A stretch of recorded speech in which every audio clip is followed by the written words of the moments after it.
সকাল ৮:৫৫। হঠাৎ নারায়ণগঞ্জের সিদ্ধিরগঞ্জ ইউনিয়ন ভূমি অফিস পরিদর্শনে যান ভূমি প্রতিমন্ত্রী ব্যারিস্টার কায়সার কামাল। অফিস নির্ধারিত কোনো কর্মকর্তাকে না পেয়ে ভূমি প্রতিমন্ত্রী বসে পড়েন অফিসের বারান্দায়। এরও প্রায় ৪০ মিনিট পর ৯:৩০ অফিসে আসেন সহকারী ভূমি কর্মকর্তা নাসির উদ্দিন। এখন বাজে 10টা। তো সেবাটার শুরু তো সকাল 9টা থেকে অফিস।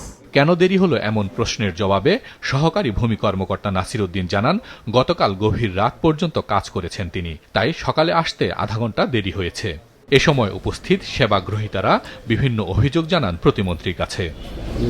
তদন্ত সাপেক্ষে সব অভিযোগের বিষয়ে ব্যবস্থা নেওয়ার আশ্বাস দেন প্রতিমন্ত্রী। কিছু দাপ্তরিক কাজ ও নথিপত্র পরিদর্শন করেন তিনি। সময় মতো অফিসে না আসায় ক্ষোভ প্রকাশ করেন ভূমি প্রতিমন্ত্রী। প্রথাগতভাবে যে একটা আমলাতান্ত্রিক মনোভাব, সেটা এখনো বিরাজমান।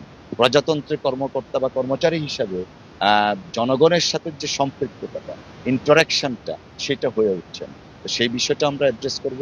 আর আজকে আমরা যা দেখেছি, অফিসিয়াল কিছু সিক্রেসি ম্যাটার আছে, সেই জিনিসগুলো আমরা দেখব, দেখে বিধি অনুসারে ব্যবস্থা নিব। এই ঘটনার পরপরই সরকারি কর্মকর্তা কর্মচারীদের অফিসে আসার নির্দেশনা দিয়ে পরিপত্র জারি করে সরকার। হাসান মেহেদী, মাছরাঙা নিউজ ডেস্ক।